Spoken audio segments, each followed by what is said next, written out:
Coming up on Tech News Weekly, Jennifer Pattison Tuohy of The Verge joins me, Mikah Sargent, on the show. We talk about Nvidia helping to launch an AI platform for ASL, that's American Sign Language. We also talk about Jennifer's Skylight Calendar Max review and what we can expect from Amazon next week. Before we head into the interview, Zac Hall of 9 to 5 Mac joins us to talk about the Apple iPhone 16e, and Scott Stein of CNET gives us an understanding of Humane's AI Pin. All of that coming up on Tech News Weekly. Podcasts you love from people you trust. This is Twit. This is Tech News Weekly with Jennifer Pattison Tuohy and me, Mikah Sargent, episode 375, recorded Thursday, February 20th, 2025. Apple's new iPhone 16e. Hello and welcome to Tech News Weekly, the show where every week we talk to and about the people making and breaking that tech news. I am one of your hosts, Mikah Sargent, and I am joined across this vast and ever-changing landscape that is the internet by the very cool, the very awesome, and the very smart home knowledgeable Jennifer Pattison Tuohy of The Verge. Welcome back to the show, Jen. Wow, that was a great intro. Thank you. You're very welcome. Happy to be here. Yeah, it's good to get you. So we've got some great stories of the week. I'll actually be kicking things off today. So get ready because we're mixing it up. I wanted to talk about this really cool story over on VentureBeat. It's the sort of games beat section of VentureBeat. And that's because it's about Nvidia. For people who might be familiar, but not super familiar with the company, Nvidia is pretty well known for making graphics cards and also having kind of games related platforms and graphics related platforms for people who are making games. And then, of course, also having a pretty big piece of the generative AI pie for what GPUs can do when it comes to training those systems. What's super cool is that Nvidia is working with the American Society for Deaf Children and a creative agency called Hello Monday to create an online platform that is called Signs. And this platform is actually going to help people to better practice and understand American Sign Language. It is the third most prevalent, according to this VentureBeat article, the third most prevalent language in the United States, which may surprise some people. I'm going to guess that English and Spanish are above it, and then comes ASL. And this platform is essentially creating like a validated and confirmed data set that can be used to almost kind of grow on itself. Because in the same way that I might say because versus because, or both versus, a lot of people in the Midwest say both with as if there's an L in it. And of course, Jen has a different accent from me, but is speaking English as well.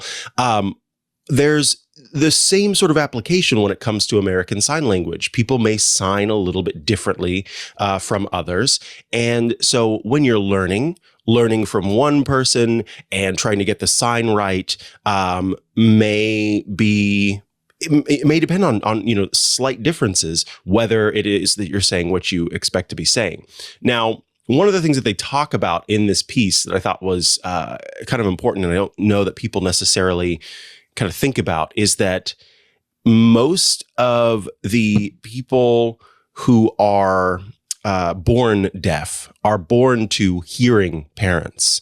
And so in that situation, it leads to family members then wanting to learn sign language to be able to communicate with their child. And I have always thought that American Sign Language was one of the, just coolest languages in general, as a very expressive language. And I've used different tools in the past to attempt to learn it.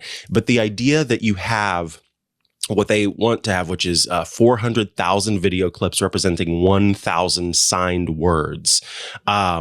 This is all going to be validated by actual fluent ASL users and interpreters to give that accuracy and make sure that it works. But then afterward, you're able to use this platform, not just like in and of itself, but also people who are making different apps, can tie in with this platform called Signs, and you can go to signs-ai.com to be able to use this. And I just think ultimately, we think about the different ways that that AI is impacting us, and we can kind of think of high level things and low level things, and things that are, I think, maybe not directly impactful for us, right? And this is one of those that I just think is really, really cool because you can see the direct impact that it has. Mm-hmm. And also, I love when we learn something, new and arguably, in this case, cool, that we actually get to try.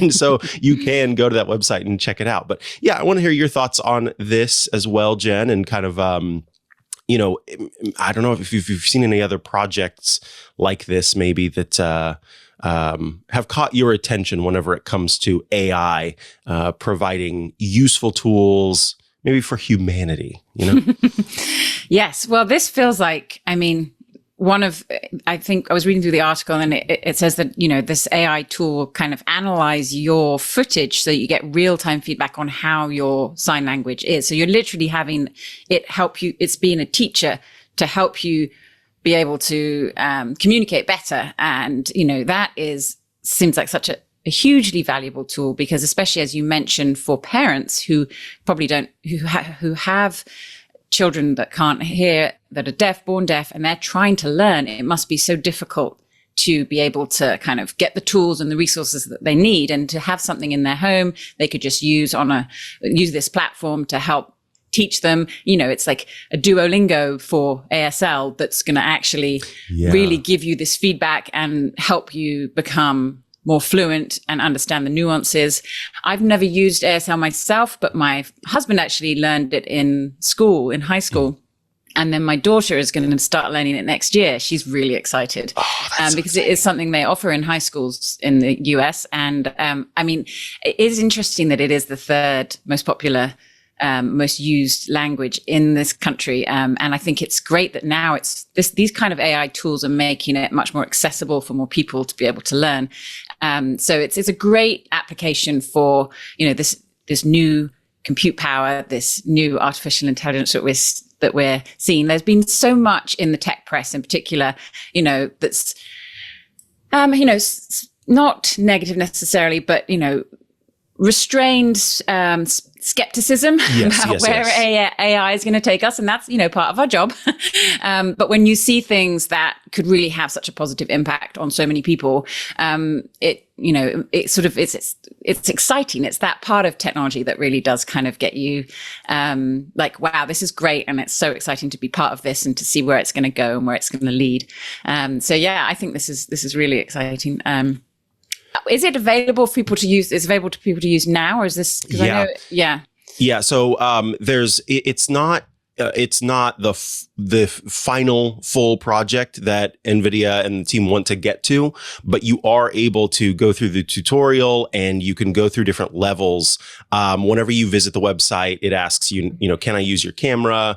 Can I actually, see the recordings and things like that? And as you pointed out, one thing that I think is really important about this, American Sign Language, like other languages that you learn, you can attempt to learn them sort of in a vacuum with apps, but having that direct feedback visual feedback, and in particular, having feedback that is what's the word I'm looking for? Like that you can trust, I guess, is kind of, it's very important. Yeah, verifiable. Exactly. Yeah. Because you may end up, not realizing, and there's teach yourself the wrong way. And then, yes. It's and like when you teach and yourself French and go and say something really stupid when you're in France. Like, oh, great. Everyone laughs at you, which happens to me a lot. I was going to say, sounds like you're speaking from experience a little bit there. He's getting a little anxious, but I think that this is, again, as we're seeing, just let's do this kind of stuff, right? Yes, I love this. The good stuff. Absolutely. But not take over humanity stuff. Right. I know that I will be spending some time checking this out for sure as I because I didn't have it in high school. In high school, I learned Latin. Me too. Oh, wow. Don't use right that after. A lot. Yeah, no, you don't. But except to sort of quickly find your tribe, I think, because people are like, oh, you're one of those. Like, yeah. But we get it, kinship here. But after I was graduated, then they stopped teaching Latin. And at my university, they weren't offering ASL until much later. So I was taking some community courses, and I really fell in love with it. And I was sad that I kind of didn't keep up with it. And it is for people who maybe don't have someone around them who they can learn with, or for someone who, because the only way to become fluent in a language truly is to practice and interact. Yeah. And so I think having some sort of response there is going to be helpful. I'm looking forward to seeing how that project builds out. And I applaud Nvidia for working on something that doesn't seem like it's just about, profit and that kind of thing. Although I'm sure they've figured out a way for that to be part of it as well.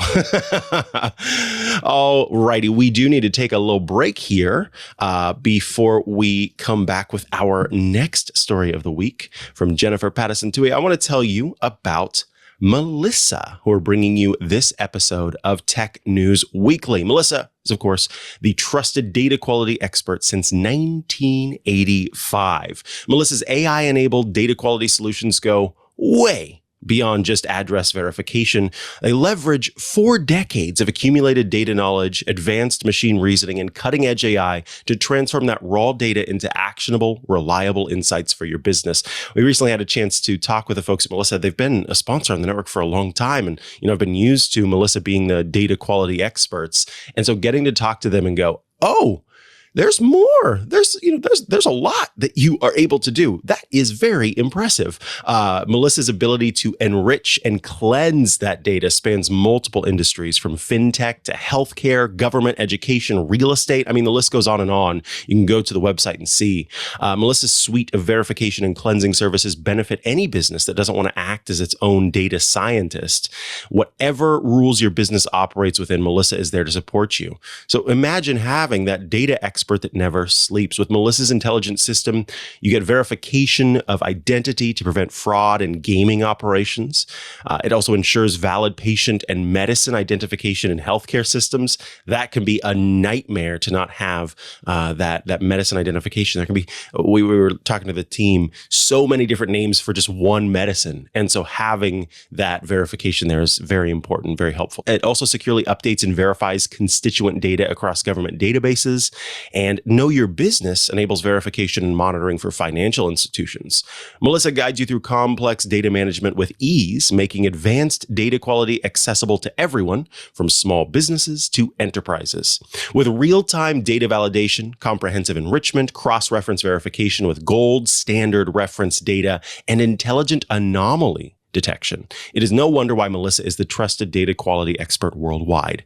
Melissa securely encrypts all file transfers and has an information security ecosystem that's built on the ISO 27001 framework, adherence to GDPR policies, and SOC 2 compliance. So contact Melissa's team to find out what they can do to elevate your business and evolve your data quality. You can get started today with 1,000 records cleaned for free at melissa.com/twit. That's Melissa, melissa.com/twit. And we thank Melissa for sponsoring this week's episode of Tech News Weekly. Alrighty, we are back from the break as we continue on with this episode of Tech News Weekly. Jen, what have you got for us today? Okay, yes. So one of the things, as some of the listeners, viewers may be aware, my main role at The Verge is as a reviewer. And I published a review this week about a product that's actually been out for a little while called the Skylight Calendar. This is their new version. It's the Max, which is huge 27-inch digital touchscreen display that displays your calendar. Now, I realize that your audience might find this a little pedestrian because I'm sure a lot of people here know how to use Stackboard and roll their own type of communal family notice board, of which I do mention different options in my article. But what really interested me about the Skylight Calendar, and one of the reasons I wanted to sort of talk about it, is one of the themes I've been exploring, and we've talked a lot about on this show, is how AI is used in the smart home.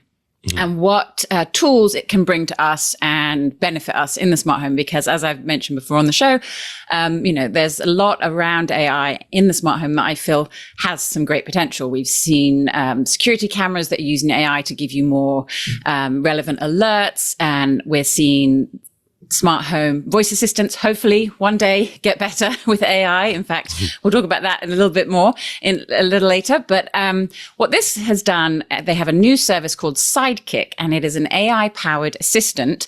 You have to pay, it's an annual fee, $39 a year. That includes a few other features as well. But what's new about this AI element is you can feed it any data that you like. You can send it an email, you can upload a photo, you can send it an Excel spreadsheet, and it will turn it into calendar events and put it on your calendar. Now, if you have children or a busy household, multiple members of your home that are always trying to figure out where they're supposed to be or who's supposed to be taking someone where at what time, having a central place where all of your activities arrive so that everyone can see what's going on that isn't your phone, because not everyone in a family has a phone, is a godsend. And I literally have to say that I've used this for a month and it has been so helpful. It saved me hours of time in manually inputting my son's tennis schedule, my daughter's lacrosse schedule, all the other things that I have to remember to put on our calendars. And this is something that other services do offer. I think Gemini and ChatGPT, you can also use, you can input this data and it should send it to your calendar. But as I described in the article, it just didn't work as well as Sidekick. And what's really interesting here for me is that this company, Skylight, has managed to create a very specific AI that really knows, it has the capability to do exactly what you want it to. Like I've sent it so many different types of data, and it was able to successfully pass them, create calendar events with the correct time, the correct place, location, to the correct calendar. So to my daughter's calendar or to my son's calendar. And it is just sort of, as I said, hey, I know it's an overused word, game changer, but if you're a parent and you've ever had to deal with this kind of stuff, or like I say, not necessarily, you have to manage multiple schedules, something like this is incredibly useful. And I just thought it was an interesting use of AI in the smart home. And something that I'm interested to see if we might start to, next week, there is a big Amazon event talking about their new AI-powered Alexa. Don't speak to me. Sorry. Sorry. And Google obviously has Gemini. Apple is about to announce or bring us, hopefully, a more intelligent Siri. And these are the types of tools I think everyday people are going to find really useful about this sort of AI. At the moment, a lot of AI talk has been sort of, I feel like it doesn't feel like it's relevant to a lot of people. Maybe writing their emails better, these basic things, but they can be really useful tools. And this is something that I found to be incredibly useful. And it's one of the first times I've actually found an AI service to really fit into my workflow and life. And I found it really, really useful. So I think. So about that, I think there's something to be said for not trying to do everything. Skylight's been around for a while, and I got my mom a Skylight years ago whenever it was just a digital photo frame. Right. And then over time I saw Skylight add, the calendar features and kind of grow from there. And what's good about what Skylight's doing and why maybe this is working so well is, again, it's not trying to be everything. The AI can be more purposeful. And so you don't, I think when you've got an AI that you need it to do your calendar events, and you also need it to describe what's inside of a photo and then also generate photo. I mean, it gets so complicated that there's more opportunity for things to get messy. But if you apply it to this one task and say, this is the thing this is the thing that I need. I love this idea of, because I'm thinking about my calendar app. And I use Fantastical, and I have for years, and I shout its praises always. But what it has offered for a long time is this sort of quick add feature where you kind of just type into the top and you say, 7 p.m. Dinner with blah, blah, blah. And then it takes those little bits and pieces and puts them into a calendar event. And that, maybe when I first started using it, did something wrong once or twice. And from that point on, I was done with it because it was a waste of my time to use that. So I always, when I create a calendar event, I take the time to go, I want a new event. I'm giving it my title. I don't want the little smart features. And of course, that's not AI. This is before that. It is a version of it, so to speak, but it's, using data detectors, that kind of thing. And so I have wanted this for a long time, but I have not trusted the systems that have been there to actually make it happen. To get it, to get it right. Yeah, and that's cool. That's one of the things. So I tried ChatGPT to do similar instances, and Gemini, and that was one of the issues with them. It was harder to sort of check its work, so to speak. Mm-hmm. And one of the things that Sidekick does is it'll send you an email after it's imported everything. So it does it all for you, but you can then see in the email and delete anything it got wrong with just one click, rather than having to kind of go back to the calendar and check its work. It sort of says, here, did I do it? Is it good? Are we good? Yeah. See, that check-in is nice, right? And that, again, I'd love to speak to the team at Sidekick how did they come to this? Because I think you have two choices whenever you are creating this. And the one choice tends to be kind of what the big tech companies do, in particular, Apple is good at this, but also it could be bad, which is the "it just works" mentality. Right. And so when something doesn't just work, you don't get a whole lot. Yeah, you don't get a whole lot of feedback. Yeah. And Amazon at first was like that. Over time, has added in features that I like. The sort of, you can ask, why did that happen? Yeah. And actually get some understanding of what led to it making this choice. This decision. Yeah. Yeah. I want something that checks in with me and says, "Did I get it right?" And you can say, "Okay, this is good. This is good. This is not." And then it learns in theory, and then it learns, from its mistakes. And then it also it has a couple other things it can do. Like it can take a recipe. If you take a picture of a recipe, it can put that into a meal planner for you.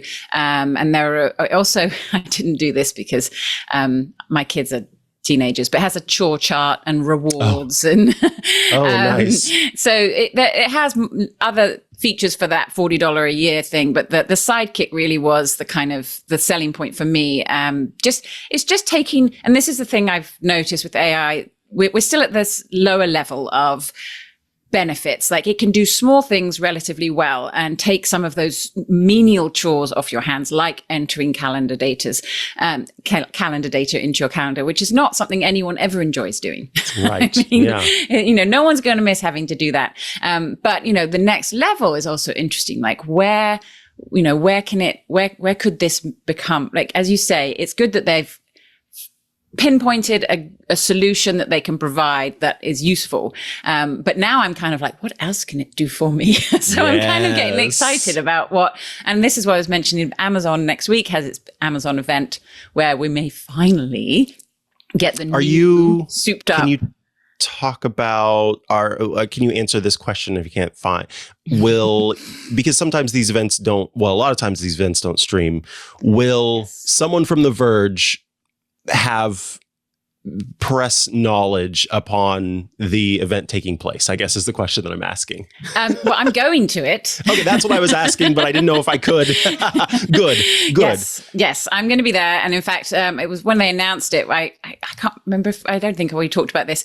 They sent out 5 different invites to different, everyone got a slightly different one, or not everyone, but there were 5 slightly different invites. And Right. I saw them on different websites and I was like, hang on. And I started to put them all together and they actually spell Alexa. Because they didn't actually say what they were going to do. It was very Apple. Oh, wow. Yeah. They didn't actually say in the event what it was going to be about, but obviously we kind of assumed, but now that clarified or confirmed that yes, we should hopefully be hearing about this new AI-powered or generative AI-powered voice assistant who, and Amazon's whole thing with Alexa, which is different really from what we see with Siri and Google to some extent, is very much home focused because most of its use is in homes, whereas the other voice assistants are also used on phones a lot. So they have slightly more personal focus to some extent. And I think I'm hoping we're going to see a real focus on making the voice assistant work a lot better in the home and work better for families. So I'm wondering if we may even start to see, and I don't have any insider knowledge here, this is all my speculation, start to see how the assistant can really work with our smart homes and people in our homes, because it has the ability to recognize different people in your home and show a different calendar when you approach their screen. Because you can use digital calendars on Echo Shows. They just don't work that well. That's something I talk about in my review. Like, it's just not that useful yet. And Right. I think that AI, in this instance, if Amazon can sort of pull it off, could really bring Amazon's voice assistant in the home to kind of that next level. And what Skylight is doing with Sidekick sort of, to me, maybe sort of foreshadows what we might start to see Amazon being able to do. Because this is a niche device, to be fair, the calendar. It's $660. I forget right off the top of my head. Very expensive.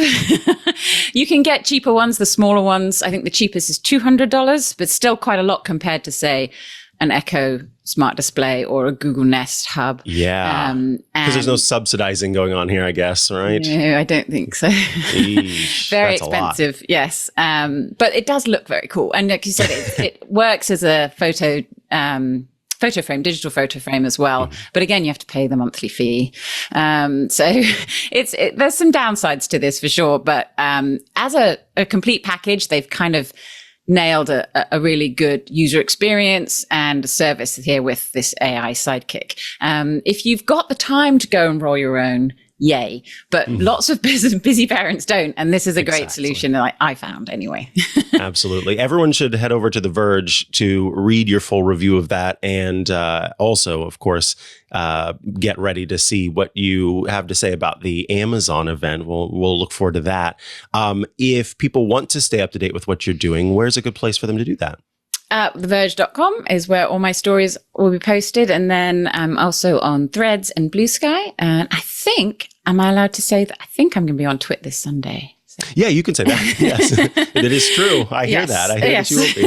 In fact, 2 of my awesome Tech News Weekly hosts are going to be on Twit this Sunday. Abrar Al-Hiti will also be joining. Oh, great. So that's awesome. Thank you so much for your time today. I always look forward to getting the opportunity to chat with you, and we'll see you again next month. And our listeners will see you again on Sunday. All right. Thanks, guys. Bye. Bye. All righty, we're going to take another quick break before we come back with our first interview. I want to tell you about ThreatLocker, who are bringing you this episode of Tech News Weekly. You can harden your security with ThreatLocker and stop having to worry about zero-day exploits and supply chain attacks. Worldwide, companies like JetBlue trust ThreatLocker to secure data and keep business operations flying high. Let's imagine taking a proactive deny by default approach to cybersecurity. So you're blocking every action, process, every user, unless they're actually authorized by your team. ThreatLocker helps you do this and provides a full audit of every action for risk management and compliance. Its 24/7 US-based support team fully supports onboarding and beyond, so you can stop the exploitation of trusted applications within your organization and keep your business secure and protected from ransomware.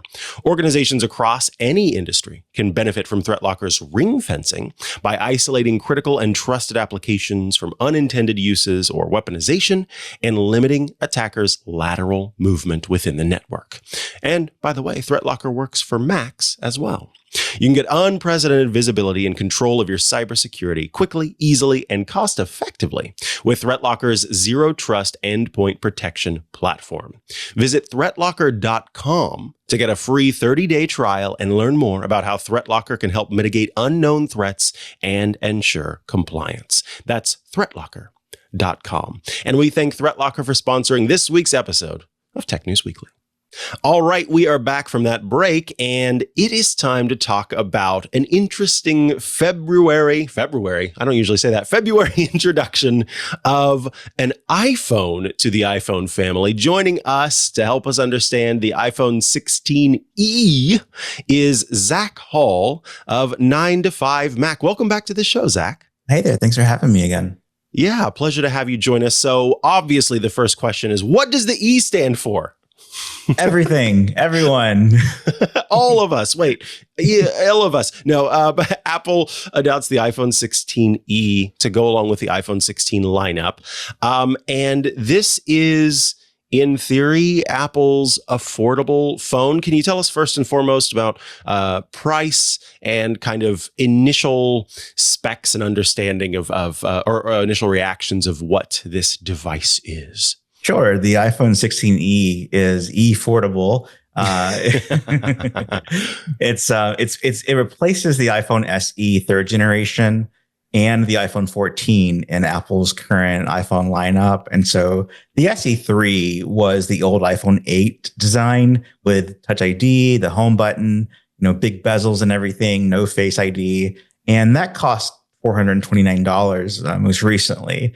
The iPhone 16e is a bit more expensive at $599 and up, but you've got more storage and you've got a whole lot more features, including Face ID and this full screen display with no home button, better camera system, a lot more battery life. So it's more expensive, but you get sort of a 5 or 6 year generational leap in terms of what technology is being offered there.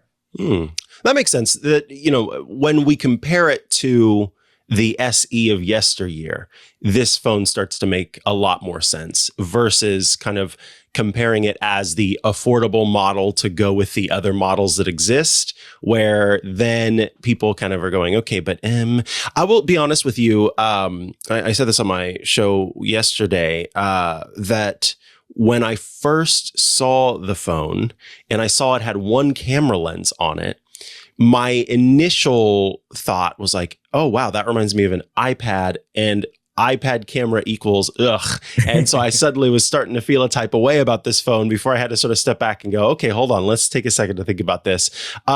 With this phone, we do have an action button.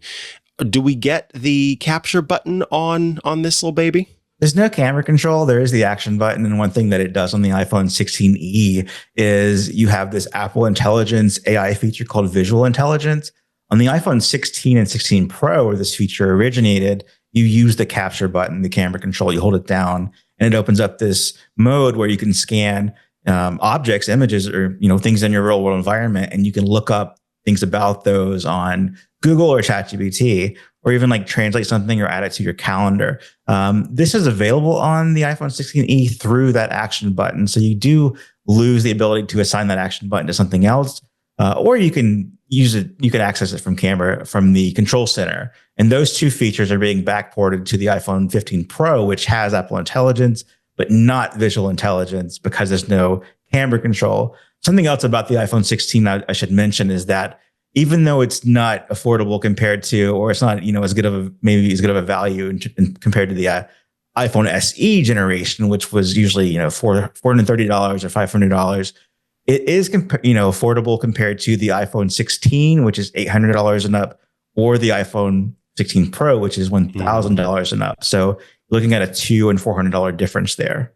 Makes sense. Now, one thing that stood out to me initially was the lack of MagSafe wireless charging in the device. And initially, that alone kind of felt a little surprising to me. But on 9 to 5 Mac, something else was pointed out, which is that you lose MagSafe charging, but you also lose MagSafe in terms of accessories. And I have to say, with my phone, I'm used to thwacking it all over the place. Like right now, it's on, it's technically a charger, but even if there wasn't a charger here, I just like to have it sort of magnetically placed there. I know a lot of people do it in the car. Any insight into the lack of MagSafe here? Is it just a cost thing? What do we think? It must just be a cost thing. And, one theory was Apple's using their own modem now. They're replacing Qualcomm modems with their own C1 modem in the iPhone 16e. It's the first time they're using an Apple modem. And so, my first guess was maybe the magnet interferes with the modem. That could be an issue. Maybe there's not enough space to sort of separate the magnet from the modem. But I don't really think that's the problem. And Apple even said today that that's not why they didn't include MagSafe. They didn't say why they didn't include it, though. One thing that we're seeing, though, is that accessory makers like Spigen, for example, they're making cases that have MagSafe magnets so that you can do things like attach a wallet or a pop socket, holder, for example. What you won't get is, probably is that wireless charging that MagSafe offers. So it does have wireless charging, the old Qi standard, where it's just wireless, but not the new Qi 2 or what Apple made with MagSafe back in the iPhone 12 days, which is it snaps into place magnetically and it charges efficiently, giving you faster wireless charging speeds. So it's a very weird omission, but it's one that you can sort of overlook when you look at what else you get with the iPhone 16e, especially the newer processor and the more RAM that supports Apple Intelligence and other new features. You wrote an article for 9 to 5 Mac, and it was kind of interestingly entitled something along the lines of "Don't buy this phone." And you're going, which phone is Zac talking about? Yeah. Can you tell us a little bit about your insights there? I want people to go and read it. So we'll link to it in the show notes. Sorry, Anthony, I did not drop that in. But yeah, is it the 16e you're talking about? It's not the 16e, sort of surprisingly. It's the iPhone. I'll just give it away here. It's the iPhone 15. And the reason for that is the Apple lineup right now for the iPhone includes, since the SE3 and 14 went away yesterday, it includes the iPhone 15 and then iPhone 16e, 16, and 16 Pro. And you think, okay, that's least expensive to most expensive. But in fact, the 16e is $100 less than the 15. But you get more hardware oomph with the 16e. You get a sort of 2-year generationally new chip, and you get more RAM than you get in the 15. So my advice for anyone buying a new iPhone in 2025 is, if you're looking at the 15, you probably don't want a 16 or 16 Pro. Mm-hmm. You probably should look at the 16e instead. And I think the E is a little confusing. It's like, what does that mean? And for all intents and purposes, it's an SE4. It's an older design. It's this year's hardware and an older design that Apple will probably sell for the next few years without updating it. But I think it's a better value than the 15, because the 15 does cost $100 more now, and will probably lose iOS support maybe a year or two before the 16e does. Years down the road.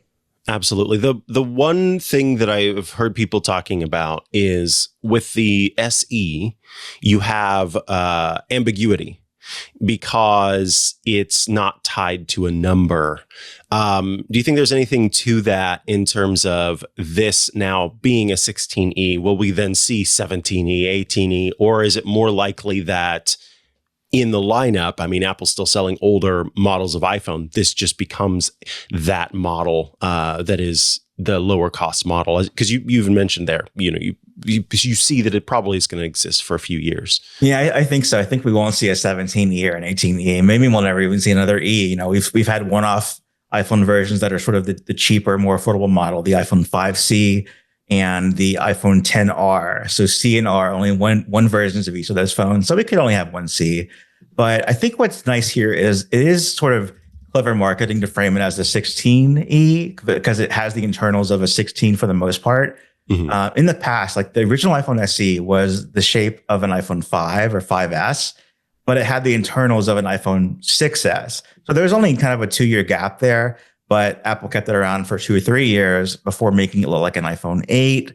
And it was sort of hard to track then. Is the SE1, SE2, SE3, what are those phones? And by saying 16E, it makes it feel newer than the 15, much newer than the 11 through 14. And we'll be able to keep track of it easier in the future too. Oh, it's like the 16E is less than the 17, less than the 18, while those phones are sold next to it, I believe. Absolutely. To round things out, I'd love to hear your take on like who exactly the phone is for. And maybe you can give us some understanding of availability and when, people can take a look at this phone and have it in their hands, et cetera, et cetera. Sure. So I think the iPhone 16e, again, if you're looking at the iPhone 15 as an option, maybe look at the 16e instead because of the longevity it will offer. But if you're currently an iPhone SE user of any sort, or use an iPhone 11 or iPhone 12 or 12 mini, then I think Apple is especially looking at you because they've got all these different comparisons in terms of battery life and performance on their website and in their press release that shows just how much better the 16e is compared to those phones. And I imagine if you've got maybe a 13 or a 14, then you may be, holding out more now or more likely to go to a plain old iPhone 16. But yeah, if you've got a 12 mini or a 12 or older, then this 16e I think is probably a pretty good bet for you. And the pricing starts at $599. Pre-sale is available. Pre-orders start tomorrow and Friday at 8 a.m. Eastern time. And the phone starts to ship 1 week later. So next Friday, it'll start to arrive in stores and reach customers. Awesome. Well, Zac, I want to thank you so much for taking the time to join us today on the show. If people would like to keep up with what you're doing online, where's a good place for them to go to do that? You can always read 9to5Mac, and I'm also on social at Apollo Zac as well. Thanks, Mikah. Wonderful. Thank you so much. Good to see you. You too. Bye. All righty, folks, we're going to take a quick break before we come back with our next interview. I want to tell you about US Cloud, who are bringing you this episode of Tech News Weekly. US Cloud is the #1 Microsoft Unified Support replacement. We've been talking for a few months now about US Cloud. We know them to be the global leader in third-party Microsoft support for enterprises, now supporting 50 of the Fortune 500. Switching to US Cloud can save your business 30 to 50% over Microsoft Unified and Premier support.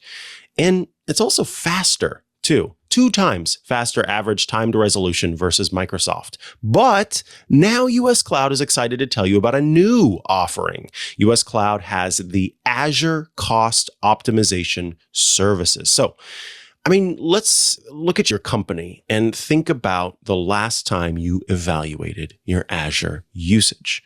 Chances are it's probably been a while. And if it has, you probably have some Azure sprawl, a little bit of that spend creep going on. So that is where US Cloud can come in because you can save on Azure with US Cloud. US Cloud offers an 8-week Azure engagement powered by VBox that identifies key opportunities to reduce costs across your entire Azure environment. With expert guidance, you will get access to US Cloud's senior engineers with an average of more than 16 years with Microsoft products. And at the end of those 8 weeks, your interactive dashboard will identify, rebuild, downscale opportunities, and unused resources, which will allow you to reallocate your precious IT dollars toward needed resources.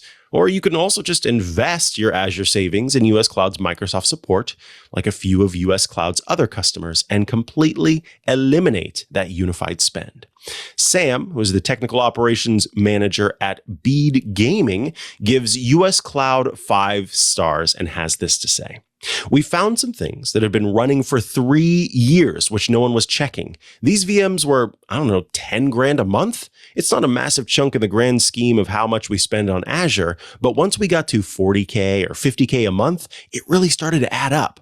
So it's simple. Stop overpaying for Azure, identify and eliminate Azure creep, and boost your performance all in 8 weeks with US Cloud. Visit uscloud.com and book a call today to find out how much your team can save. That's uscloud.com to book a call today and get faster Microsoft support for less. Thanks so much to US Cloud for sponsoring this week's episode of Tech News Weekly. Already back from the break, and I am excited to be joined by CNET's Scott Stein, who is here to talk about the the AI elephant pin in the room. I don't know. Welcome to the show, Scott. Hey, thanks. Good to be back on. Yeah, it's good to have you back. So let's kick things off by talking about Humane's AI Pin. If people didn't hear about it when the hype was kicking off, can you tell us what it was, what it aimed to do? Sure. So this kind of emerged as this extremely hyped device that looked kind of futuristic, and former Apple engineers and designers who wanted this to be the future beyond phones. You know, it was one of a wave of AI-assisted gadgets that wanted to be there for kind of an ambient interaction computing, bring up things, look at the world with a camera, respond to your voice, and also replace your phone, because this had its own phone plan and did not connect to cell phones at all. Wow. Okay. Yeah. So it really was trying to shove into and take over a pretty, steadfast market, which is not an easy thing to do. Yeah, we've got some video of your review. Very Star Trek. I love that. I was hoping that, now that we know what it was aiming to do, and I think maybe people who are listening are going, yeah, that's kind of hard. Tell us about the latest news regarding the AI Pen. What is happening to it? And if one of our lucky listeners or viewers were one to get one of these, what can owners of the device expect going forward? Yeah, I hope you did not get one of these. But the announcement was that it's being sold basically for the IP to HP for, I think, 116 million. It kind of reminds me of like Palm and WebOS, like all these things in the past that got eaten up, or even when Google acquired Pebble, and Pebble was a far, far more successful device and is actually coming back. So it's probably a bad analogy. But in the meantime, this is going to lose its data February 28th. And wow. There's no recourse. It's going to be a little disposable item that they encourage you to recycle, and no refunds unless you've recently bought it. So that's really upsetting. And because they put it on an island and it does not connect with phones, there's no other way that you'd get it to function. Holy moly. It was in the announcement for this. Was there any sort of remorse at all involved? I know, probably not, because lawyers are going, you can't be remorseful. But like, that seemed to say you can't get a refund for this thing. It seems, it wasn't even, we'll talk a little bit about your review. It wasn't even a full year ago. Right. This thing hasn't been out that long. And yet they're claiming that. And especially with the acquisition by a larger company, one would hope that, maybe there's a little money there to to give people their money back. What's been the reaction, I guess? And that initial question of what did the company have to say about we're not giving anybody money back unless you bought it recently? It seems more like kind of like a thank you for the journey type of response. But it's reactions have been really upset, obviously, but also, since people acknowledged that it was a bad product from the get-go, I think this was also like an RIP AI gadgets, terribly conceived AI gadgets type thing, which I thought some of the ideas they had were really interesting. The problem was they didn't work as I expected them to. And it's not interesting it wasn't interesting in its current form, and it wasn't useful to me. And, but also what's concerning is that anytime you have a device like this that's so service-based, you're really just kind of like renting the service. And then, in the past, you'd have a device that probably would have still functioned in some way, even without software updates. There are game consoles that are like that. And that's definitely not the case because it's all coming from their servers, which are going to have all the data wiped off of them. Yeah, that is the in my opinion, really ridiculous part of this. You think about a Pebble in that example and how people were able to keep using Pebble and there were like third-party hacks for it, or even Amazon that at one point offered those little dash buttons where you could order goods by pressing the button. People figured out how to hack those and use those as like smart home buttons. Yeah. There have been all sorts of these gadgets that lost access to whatever services were available. But yeah, you could do so much locally. People would hack the Pebbles too, to bring up the Pebble analogy. There was that movement too. Yeah. And so that's really disappointing. Again, this, I wonder if it kind of, probably not, but I wonder if there's any sort of cooling on the enthusiast, market to grab these things up as soon as they come. But then I think things like Kickstarter would not be as successful if that was the case. I think people like to be in on the get-go. I do want to talk a little bit about your review just under a year ago. I do need to take another quick little break, and then we'll be back with that. And also your kind of retrospective commentary on what went wrong or what the company could have worked on to make things a little bit better. Let me tell you, though, about DeleteMe, dear listener, who are bringing you this episode of Tech News Weekly. If you've ever searched for your name online and you didn't like how much of your personal information was available, well, join the club, because I've felt that way in the past for sure. Maintaining privacy isn't just a personal concern, though. It's a family affair. In fact, that was what made me really happy that DeleteMe offered a chance for me to use the service, because I, by nature of my job, do put myself out there to a certain extent, but me searching my name and seeing all of my family connected to me and then seeing, where they lived and that kind of a thing was a little bit shocking. And I think you'll be surprised what you find if you've not done one of those searches before. And now, a lot of that stuff is not available anymore because of DeleteMe. So it's really pretty cool what DeleteMe is able to do. With DeleteMe's family plans, you can ensure that everyone in the family feels safe online. DeleteMe helps reduce the risk from identity theft, cybersecurity threats, harassment, and more. There are a lot of these phishing attempts now that involve gaining information about a person and knowing who they know and reaching out to those people to try and get access in some way. And so having that information online is not good.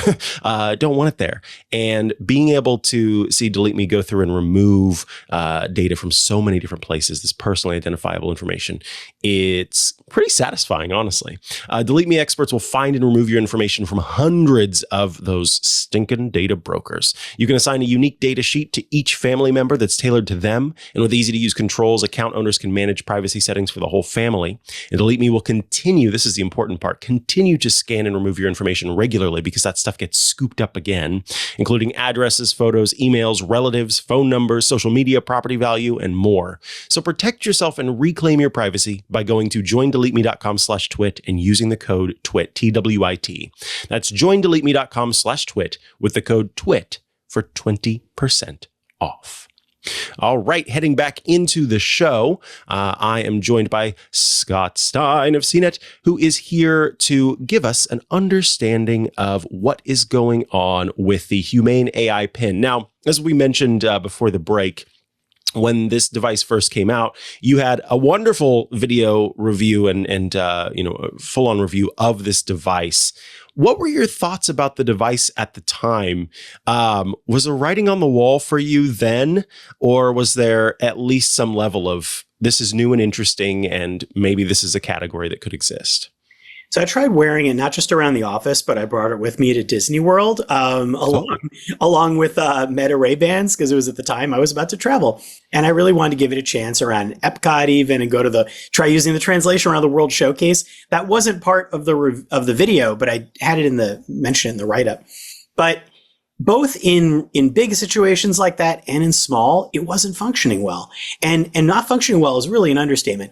Not only the AI kind of gave answers, but it overheated. It overheated. Yeah, Oh Lord. it overheated at the drop of a hat because it used this incredibly ornery projection system that used lasers that would project onto your hand. So you'd hold it up and it would bring this projected display that you use hand gestures to interact with. Super sci-fi sounding and kind of like augmented reality. What I saw in there was a little bit of a future of like in glasses, if you bring up your hand and bring up something like in Vision Pro. But the difference here is that in the real world, that display gets projected on your hand and it keeps moving depending on where your pin was placed. So getting it to center, getting those hand gestures to work, and then it would overheat. So if it was kept on for more than like 20 seconds, Oh my God. it would shut down because it was overheating between the cellular and I guess the projections, and which is nuts. So there was that. And then also just having it like kind of sagging on my sweater and like being this weird pin was a weird way to live. I mean, I like that it connected magnetically, although passing power through my clothing was a little weird. Like I didn't know how that would work long term, and I think also probably inefficient. But I liked some of its design flair ideas, but they just didn't turn into anything.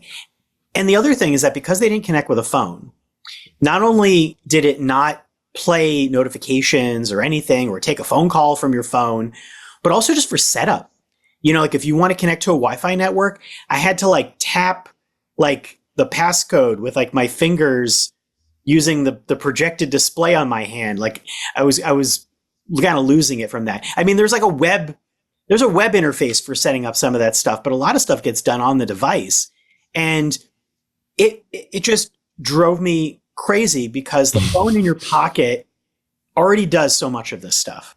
And they were willfully ignoring the phone. Whereas something like Meta Ray-Bans, which came out with its AI features around the same time, I still wear those a lot. And it's because the AI is really just like a gimmick. The rest of it has other features that you might use instead. Yeah. It seemed so cool. I remember at the time I thought, oh, it seemed so cool. But it's just like, it was a cool concept. And then as it played out, you're going, oh, right, this is not what you thought. Now you wrote this retrospective commentary and talked about the failing of this product. And I think, like you said, the big thing there is it shoving into a category that was already just fine. But it does have me wondering, is there anything in this sort of category of devices, any compelling devices that stick out to you that do feel like there's a place for it? Or is the sort of AI augmented device doomed to fail because we have smartphones that can access so many of the other AI services? I've never liked the idea of having AI manage your life because it's so diffuse, and I like to make individual decisions that a lot of the whole metaphor of AI being your personal agent bothers me. And that is the problem when you have like a whole AI-based OS, is that there's no out, there's no there's no escape hatch where you can just use it like a regular phone or something else. But I do think that things that are extensions of your phone make sense, right? So like smartwatches, we already wear smartwatches. The AI Pin was kind of almost being like a smartwatch on your chest, and but without some of the features. And so I feel like those are going to add more AI features. Glasses are interesting to me because, again, anything that's a peripheral to what you're carrying with you. But I think the moment you start saying, and I love the future, but if you're going to say I'm replacing your phone, when is that going to happen? Right. Who's leaving their phone at home? I don't think anyone I know in the universe would be like, I'm leaving my phone at home. I'm going to carry this random thing with me, because you could get you could get lost. You get in trouble. There's security. There are payments, the emergency calls. There's a lot of, your phone is important. So absolutely. I do think, and also working with the apps you have, and the AI that you're used to using, like AI is so all over the place right now that like, if you're going to even get traction to use it for everyday functions, I think it needs to be something that works comfortably with the stuff you have. And so, I don't want, they had their own Cosmos OS, which hooked in to some AI services, but it only connected to like Tidal music player. It didn't play other music, and some other features weren't added yet. So it was like you had to wait for them to hook in all those things. That was unacceptable. And that's part of the problem still with Meta glasses too, is that they don't fully hook in to all the stuff that you'd want. But I don't use the AI features much on Meta's Ray-Bans. I play with them, but I use it mainly for wearable headphones and for the camera thing. And the AI it's an experiment, and I like playing with it, but it's like as a bonus extra, I can accept that. But as the main event for those two, I would be annoyed. Yeah, absolutely.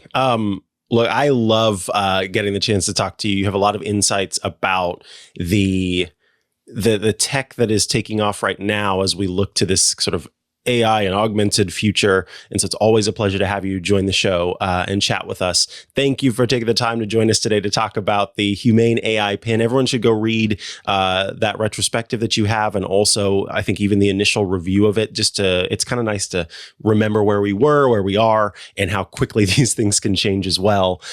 If people want to stay up with what you're doing, where's a good place for them to do that? You can follow me on Blue Sky, Scott Stein. I think there's another Scott Stein too, who I'm friends with, who's a novelist. So you might get him by accident. You can follow both of us. There you go. And Blue Sky is where I'm at mostly at this point. And and also on CNET.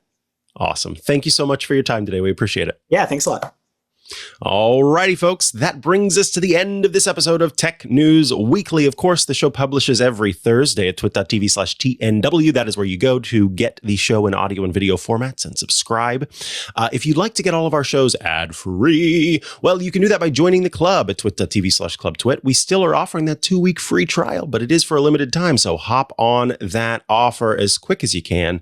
When you join the club, you gain access again to all of our shows without any ads. You gain access to the Twit Plus bonus feed that has extra content you won't find in other places, behind the scenes, after the show, before the show, special Club Twit events, access to the members only Discord server, a fun place to go to chat with your fellow Club Twit members and also those of us here at Twit.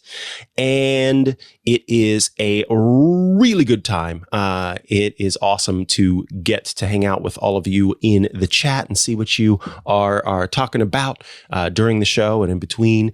And also, I want to remind you that if you're watching live and are a member, then you are hearing this promo. So twit.tv/clubtwit/referral is where you should head, because when you refer your friends to Club Twit, you will earn months of Club Twit for free. So be sure to check that out as well. Thank you all so much for tuning in. Be sure to check out my other shows, Hands on Mac, Hands on Tech, iOS Today, which are all published on Thursdays. So yes, those will be available to you then as well. Thanks so much. If you're looking to follow me online, I'm at Mikah Sargent on many a social media network, or you can head to chihuahua.coffee. That's CHIHUA.coffee, where I've got links to the places I'm most active online. And we'll catch you again in the future. Bye-bye. Business leaders need clear insights into both the Apple and Microsoft ecosystems to stay competitive. That's why we provide expert-led coverage on both. With Twit's Mac Break Weekly, iOS Today, and Hands on Mac, you'll get the latest Apple updates, productivity tips, and innovation insights. Meanwhile, our Windows Weekly and Hands on Windows shows deliver the newest developments on Windows, Xbox, and more. Tune into Security Now for essential cybersecurity strategies for both companies. Gain comprehensive tech insights across platforms at twit.tv, and always stay ahead of the curve.